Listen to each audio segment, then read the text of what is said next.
శివుడు రావడం, శివుడు కళ్ళు తెరవడం అనేది అరిష్టమా, శుభ సూచకమా, ఇలా రకరకాల చర్చలు అయితే మొదలయ్యాయి.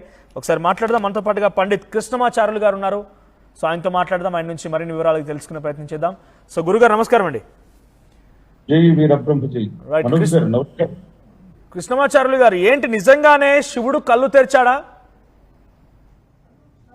కలియుగంలో 5 ఏళ్లు గడిచినటువంటి మీదట పంచాంగములు పనికి మాలిన వైపోవు, నవగ్రహంబుల నడక మారేను అన్నారు గురుదేవుడు వీరబ్రహ్మేంద్ర స్వామి.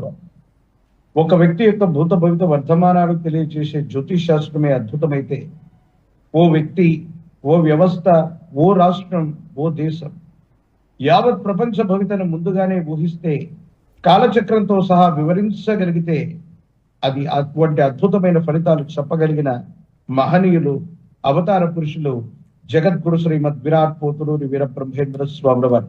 అందుకే కాబోలు ఎక్కడ ఏ వింత జరిగినా, ఏ విచిత్రం సంభవించినా శ్రీ వీరబ్రహ్మేంద్ర స్వాముల వారి కాలజ్ఞానంలో చెప్పారు, ఇలా జరుగుతోందని అంటూ ఉంటాం, వింటూ ఉంటాం. ఈ రోజు జరిగినటువంటి సంఘటన కూడా అంతే. పరమేశ్వరుడి యొక్క శివలింగం నుండి ప్రశస్తవంతంగా పరమేశ్వరుడు కన్ను తెరిచాడన్నటువంటి వార్త దావానలంగా వ్యాపించింది. మరి గురుదేవుల యొక్క కాలజ్ఞానం, వీరబ్రహ్మేంద్ర స్వామి వారి యొక్క విరచితమైనటువంటి సాంద్ర సింధు వేదంలో దీనికి ఏదైనా ప్రమాణం అన్నటువంటిది ఉందా అంటే తప్పకుండా ఉంది. బ్రహ్మంగారి కాలజ్ఞానం అంటే మనం అనుకుంటా కేవలం వింతలు విచిత్రాల పర్వం కాదు, ఇది విశ్వభవిత.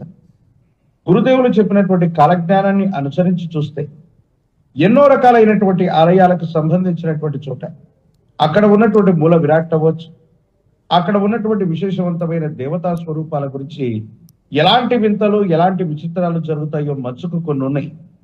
లేపాక్షి బసవన్న రంకెలేసేను, యాగంటి బసవన్న అంతకు పెరిగేను, శ్రీశైల బసవన్న శివుడాజ్ఞ కోరేను, సిరివెళ్ల ఆంజనేయుడు నిజరూపు చూపేను, తిలువర్లూరు వీర రాఘవస్వామి విగ్రహము నుండి వింతైన నవ్వు పుట్టేను, కంచి కామాక్షమ్మ బిరబిరా తిరిగేను, మధుర మీనాక్షమ్మ మనుషులతో మాటలాడు, వెంకటేశ్వరుడి గర్భగుడిలో వేయి వింతలు పుట్టు, శ్రీకాళహస్తీశ్వర స్వామి వారి గుడిలోన గర్భగుడిలోన కంఠమున లింగములుండేటి పాములే పుట్టేను, కంచి కామాక్షమ్మ కండ్ల వెంబడి రుధిరం అంటే రక్తమే కారేను. ఇలా చెప్పుకొచ్చారు. అంటే గురుదేవుల యొక్క కాలజ్ఞానంలో దేవతామూర్తుల యొక్క కళ్ళు తెరిచేటువంటి ఆనవాళ్ళు ఉన్నటువంటి సంఘటనలు ఉన్నట్టుగా ఈ విషయాల్ని చూస్తే మనకు